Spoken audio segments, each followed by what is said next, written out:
નડિયાદમાં મુખ્ય કાંસમાંથી 200થી વધુ ડમ્પર માટી કઢાઈ. ધારાસભ્ય પંકજ દેસાઈએ પ્રી મોન્સૂન સફાઈનું નિરીક્ષણ કર્યું. નડિયાદમાં દાયકાઓ જૂના 2400 મીટર કાંસની સફાઈ અને રીડેવલપમેન્ટની કામગીરી પ્રગતિ હેઠળ. શહેરમાં 5 અલગ અલગ જગ્યાએ કામ ચાલુ. સંપૂર્ણ લેવલિંગ કરી બોટમ લેવલથી કામગીરી કરાઈ રહી છે. સરદારની પ્રતિમા વિસ્તાર, સરદાર ભવન પાછળ, સિટી જીમખાના મેદાન પાછળ, મહિલા આર્ટ્સ કોલેજ પાસે અને કમળા પાસે કામગીરી પૂરજોશમાં ચાલુ. વર્ષો જૂના કાંસમાંથી મોટી માત્રામાં કાંપ કઢાયો. હજુ પણ કામગીરી ચાલી રહી છે. ધારાસભ્ય પંકજ દેસાઈ, નડિયાદ કોર્પોરેશનના commissioner Kiran Zaveri, deputy commissioner Rudresh Hudad, mayor Manish Patel, deputy mayor Kalpesh Raval અને સ્ટેન્ડિંગ કમિટીના ચેરમેન પરાગભાઈ બારોટ અને એન્જિનિયરોની ટીમ દિવસ રાત સતત ગ્રાઉન્ડ પર ઉતરી કામગીરી ચકાસી રહ્યા છે. રિપોર્ટર સચિન પંડ્યા, નડિયાદ.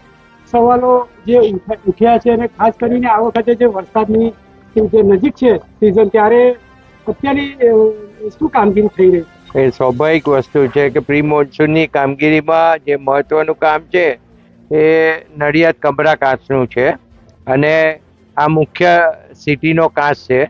એટલે બાસુદીવાળા સ્કૂલથી તો છેક માહિતી ભવન થઈ અને ટેકનિકલ સ્કૂલ એટલે મહિલા આર્ટ્સ કોલેજ સુધીનો આખો કાંસ બની રહ્યો છે. હવે આમાં કામ જે છે આખું મેં હમણાં આપણે વિઝિટ કરી બધે ને તમે જોયું તબક્કાવાર થઈ રહ્યું છે. અત્યારે સ્ટેચ્યુ આગળનું જે કામ હતું એ પોર્શન તોડી અને જે અંદરથી શિલ્ટિંગ અને માટી એ જે નીકળી છે એનો ઢગલો તમે જોયો. એ તો કંઈક પા ભાગે નથી, પણ એનાથી પણ વધારે જે શિલ્ટિંગ ને માટી અંદરથી નીકળી છે એ ડમ્પિંગ યાર્ડ ઉપર ડમ્પ કરેલું છે. એટલે લગભગ હું અત્યારે કહું તો 300થી વધારે લગભગ ટ્રક અત્યારે તમે જોયું જ અહીં ટ્રકો ઊભી જ છે એ શિલ્ટિંગ કાઢી રહ્યું છે અને શિલ્ટિંગ કાઢવાનું કામ ચાલુ જ છે. આ બધી આમ તો ટેકનિકલ બાબતો છે. આપણે ટેકનિકલ સ્કૂલ મહિલા આર્ટ્સ કોલેજે જઈ ગયા, જ્યાં આગળ ગરનારાનું કામ ચાલે છે, એટલે ઓવરબ્રિજ બનાવવા માટેનું, અને એ ઓવરબ્રિજ મહિલા આર્ટ્સ કોલેજમાં જવા માટેનો ઓવરબ્રિજ બની રહ્યો છે. એટલે એ જગ્યાએ પણ થોડુંક ડાયવર્ઝન પાણીનું આપવું પડ્યું છે અને એના કારણે પણ થોડું પાણી રોકાય છે. અને બીજું જે મહત્વનું છે સિલ્ટિંગના કારણે, તો સિલ્ટિંગ સાફ કરતાં કરતાં અત્યારે આમ તો પોલીસ લાઈન સુધી પહોંચી ગયા છે આપણે, અને પોલીસ લાઈનથી આગળનું કામ ચાલુ જ છે.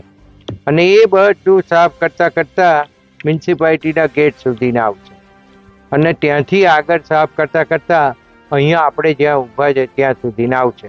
અને અહીંયાથી ફરીથી એ કામ બીજા મશીનથી ચાલુ થાય છે. આગળ એક મશીન છે, આ બીજું મશીન છે, અને આ બીજું મશીન પણ અહીંથી શરૂ કરશે બહુમારીના પાછળના બિલ્ડિંગના ભાગમાંથી. અને એ આપણું જે સિટી જીમખાના ગ્રાઉન્ડ છે એ ત્યાં થઈ અને માહિતી ભવન આગળનું જે આપણું કપડવન રોડનું અંડરપાસ છે ત્યાં સુધી કામગીરી કરશે. તો આ બધી જ કામગીરી અત્યારે દેખાઈ રહી છે. તમે માહિતી ભવન પાસે પણ જોયું કે સ્લેબ જે માર્યા છે અને કાંસ જે બની રહ્યો છે એ કેટલો ઊંડો અને કેટલો મોટો કેટલો પહોળો છે એ તમે જોયું ત્યાં આગળ. એટલે કોઈ એવું કે કામ નથી થતું તો એ વાત ખોટી, કારણ કે આમાં આ કામ એવું છે, આ કામ થોડું અટપટું છે અને અઘરું છે. આ કામ એટલું સહેલું કામ નથી અને આ કામ પાણીમાં રહીને કરે છે એ લોકો. એટલે પાણીને ડાયવર્ટ કરી અને પછી બનાવતા જાય છે.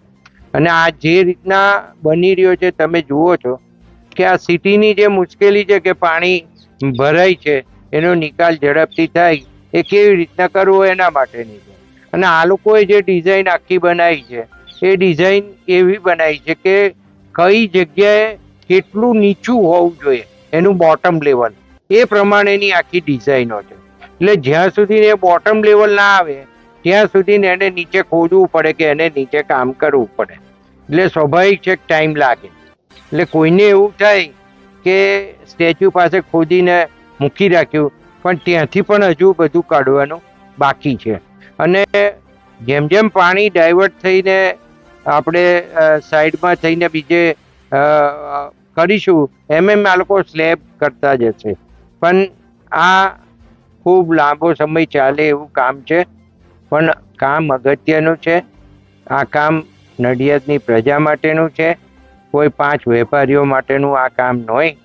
કદાચ કોઈ વેપારીઓનો કામ ધંધો આના કારણે બગડતો હશે, અમે ચોક્કસપણે માનીએ છીએ, પણ અમે દિલગીરી વ્યક્ત કરીએ કે આ કામ એટલું જ જરૂરી હતું અને કરાવવું પડે એવું હતું.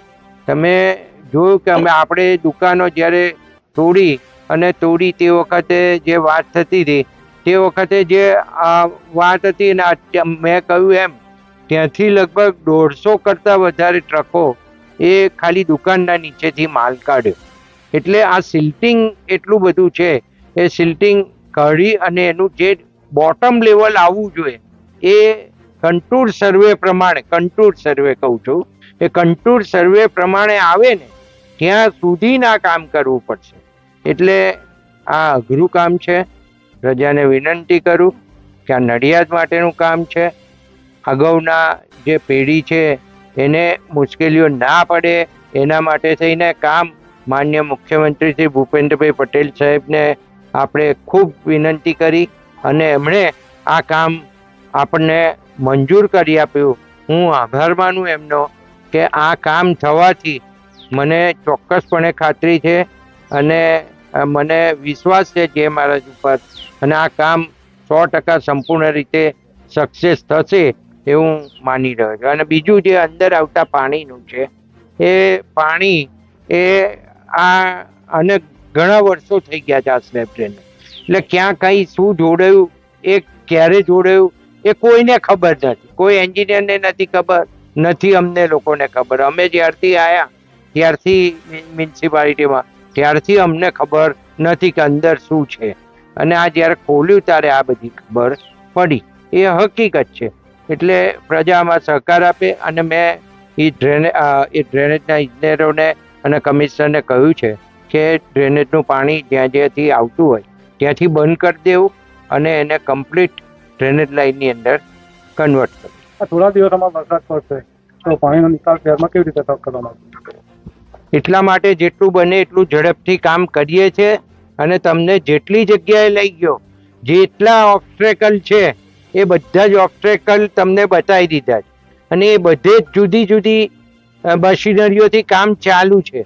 અને આજે કાંસ વિભાગ પણ આવી ગયું છે, અને કાંસ વિભાગ જે સીડી નદીથી તે માહિતી ખાતા સુધીનું કામ એને કરવાનું. તો એ પણ કાલથી મશીનરી ઉતારી અને જે ટેકનિકલ સ્કૂલ મહિલા આર્ટ્સ કોલેજ પાસે જે દબાણ છે એ બધું દબાણ કાઢી નાખશે.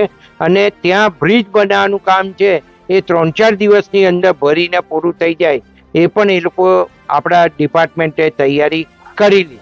એવું કહેવામાં આવે છે કોર્પોરેશન વધારે મશીનરી કેમ લગાવીને વહેલી તકે કામ પૂરું નથી? હવે મેં એ ટેકનિકલ બાબત સમજાવી, તમે આમાં સમજો. આ કોઈ વસ્તુ તોડી પાડી અને ભરવાની વાત હોય એ વસ્તુ આખી જુદી છે.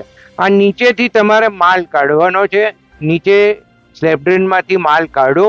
આટલું મોટું મશીન છે. આ મશીનને ઊભા રહેવાની જગ્યા જોઈએ, એની બાજુમાં ટ્રક હોવી જોઈએ. એ ટ્રકમાં એ માલ નાખવો પડે, કારણ કે માલ ત્યાંનો ત્યાં રખાય નહીં. એટલે ટ્રકમાં નાખે અને ટ્રક બહાર લઈને નીકળે એ બધી જગ્યાઓ હોવી જોઈએ. અને એ પોસિબિલિટી હોય તો જ એટલી મશીનરી લગાવી શકાય. બાકી વધારાની કોઈ મશીનરી અહીં લગાવાતી હોય તો લગાવી જ હોય. આમાં કોઈ પ્રશ્નચિહ્ન હોય જ નહીં. કામ ઝડપથી થાય એના માટેના બધા પ્રયત્નો જ હોય. પાસ પૂરો થયો નડિયાદને કેટલા વર્ષો પછી એને રાહત થશે? કેટલા વર્ષો સુધી આ રહેશે? આ તો એકદમ લોંગ ટાઈમનું વિઝન છે, અને આ કામગીરી થશે. તમે સમજો કે આ 1960 પહેલાનો 61નું તો ઉપર સરદાર સાહેબનું સ્ટેચ્યુ મૂકેલું છે, એટલે એ પહેલાનો કાસ હશે. એટલે કે અને નડિયાદ સુધરાઈ 1800ની સાલમાં હતી. 1800ની સાલમાં નડિયાદ સુધરાઈ એટલે સૌથી પહેલા કદાચ અહીંયા ગાયકવાડી સરકારમાં હશે. તો આ નડિયાદ સુધરાઈ એટલે આ કેટલો જૂનો કાસ હશે એ તો અમને પોતાને પણ ખબર નથી. પણ એ આટલો લાંબો ચાલ્યો તો સ્વાભાવિક છે કે 60-70 વર્ષે પણ આ નવો કાચ બને એ ચાલે એવું આખું આયોજન, એટલું પહોળું અને એટલું ટેકનિકલ બાબતોથી સાઉન્ડ આ ડિઝાઇન બની છે અને કામ થઈ રહ્યું છે. આજે જાતે મુલાકાત લીધી છે તમે સ્થળ ઉપર, કેટલો સમય હજુ લાગી શકે એવું લાગે છે? આજે મેં મુલાકાત લીધી એવું નથી ભાઈ, હું રોજ અહીં મુલાકાત લેતો જ હોઉં છું અને બધે પર રોજ ફોટા નથી મૂકતો અને ફોટા પાડીને સસ્તી લોકપ્રિયતા લેવાનો કોઈ એ નથી. અને વાત રહી સમયની, તો સમય તો ફરી હું તમને કહું કે ખોજ્યું ત્યારે ખબર પડી કે આટલું બધું નીકળ્યું, એટલે સમય આમાં નક્કી થઈ શકે એવો નથી. Okay sir.